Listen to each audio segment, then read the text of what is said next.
What's going on, guys? Gonna do a little ultralight fishing today. Got my Eurotackle Anisoptera. It's a little 2-inch soft plastic on a 1/32 ounce jig head. We're gonna cast around this pond, go for some bluegills, mine, cichlids. Just try to get a lot of action. Haven't really panfished too much in the past several weeks or months. So bluegills are one of my favorite species to target, and I kind of got away from that. So today, that's the goal, lots of bluegills.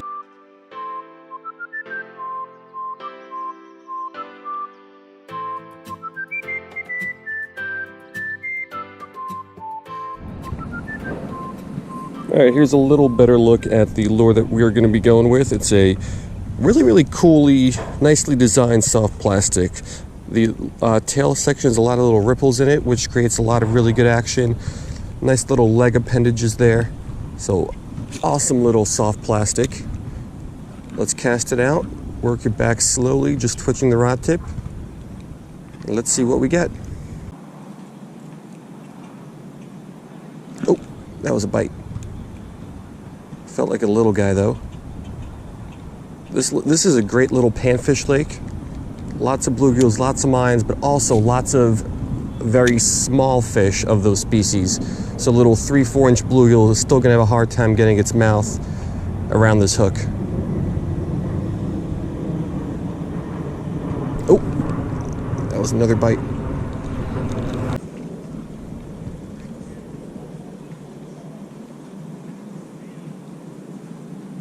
There we go, fish on. Little guy, little bluegill. Yeah, so our first fish of the day is this nice little bluegill. I mean, decent sized fish. I don't know, 5-6 inches, probably a little bit more. But I've had a couple hits from fish that I think are just a little bit smaller than this guy, and they have a hard time getting the hook in their mouth. So we'll let this guy go, and let's see if we can get some other bluegills.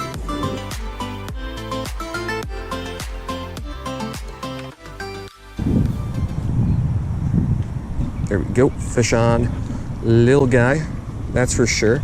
But I'm glad I finally was able to hook up with one of these guys, but I mean, look how small he is. All right, so bluegill number 2, but I mean, I've had about 20 hits, but we've only hooked up with 2, and this one's definitely smaller. So I mean, I guess a lot of them are probably this size, even smaller, where they have a hard time getting this whole hook in their mouth. They're kind of just biting the tail of it. But 2 fish is better than no fish, so let's get this guy back and keep going.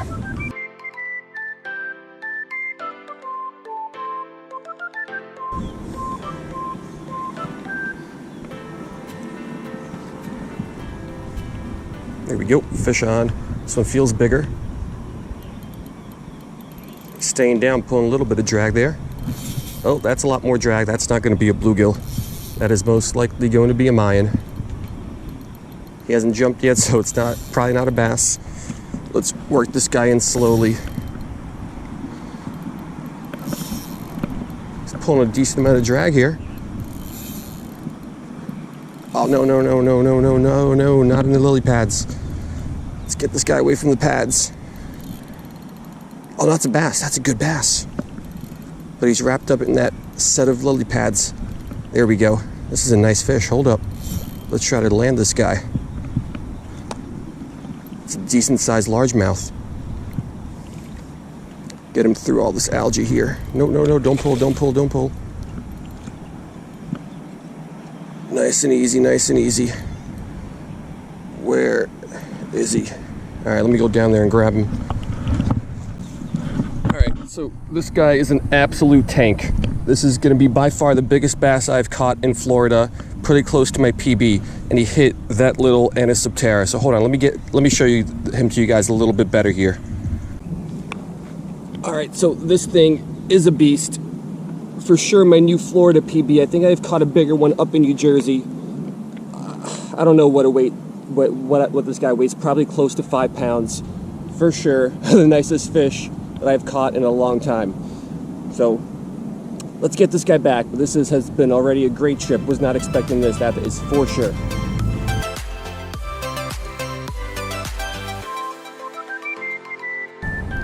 It's still a little hard for me to believe that big bass went after this little lure.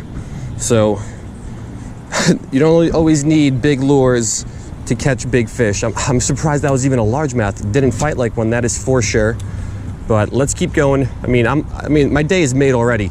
I don't care what else we catch because that was a great fish. But let's try to get some bluegills.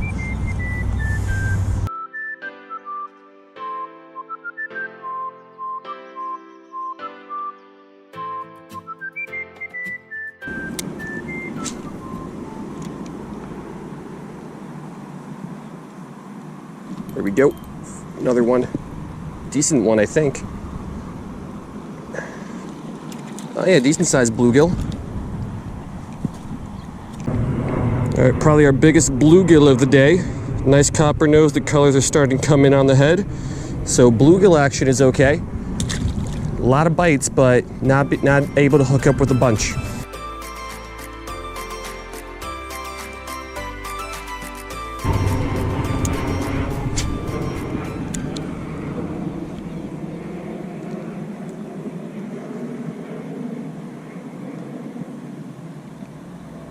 There we go. Fish on. No, feels like another decent one. Oh, largemouth, that's why. Nowhere near as big as that first one we got. Come on up here.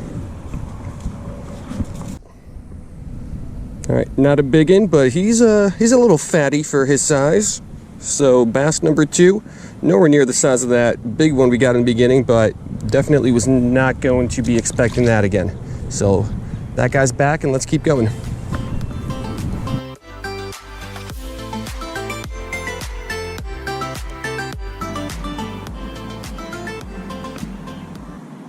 Here we go, almost.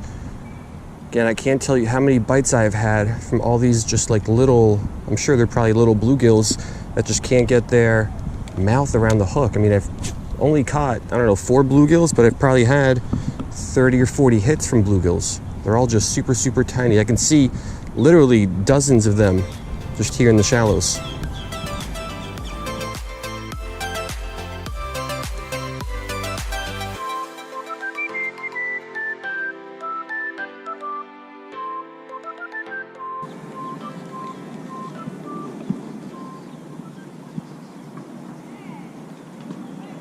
Oh, there we go.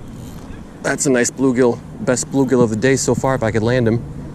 Watched him come up and smack it. Nice copper nose. Nice colors on this one. If we could land him. Come on up here, guy. All right, without a doubt, the biggest bluegill of the day. Way bigger than my hand. Completely engulfed that little Anisoptera. So there are some big ones in here. Just not too many. But beautiful colors. Nice purple, copper pink here on the head. Beautiful male adult copper nose bluegill.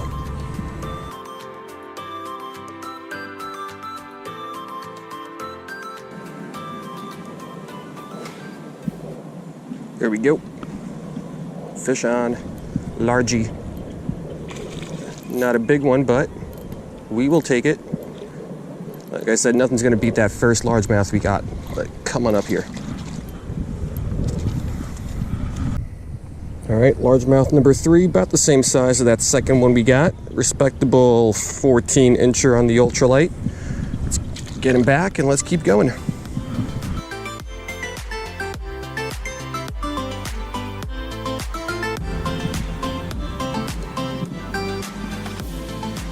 Here we go, fish on. That feels like a nicer one. Let's get him out of the lily pads. He's wrapped up in the lily pads, whatever he is. With 4-pound test, this is going to be a challenge. This is one of the downsides of ultralight fishing.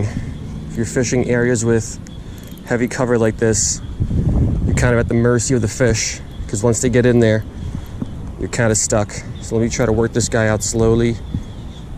Let's see if I can get him. There we go. Not even that big. What is this? Little largy. Thought he was a lot bigger.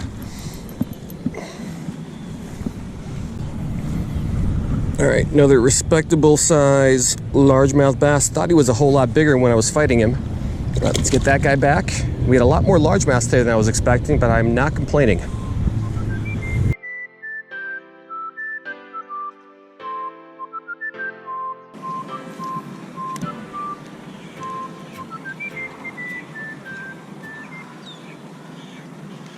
Oh, fish on. That was a nice bite. Looks like a spotted tilapia. There he goes. These guys usually do fight pretty well too. Oh, he just broke me off. Actually, did he break me off or was that a bad knot? Looks like it was a bad knot, so that is completely my fault. So that might do it. Might tie one more on, we'll see.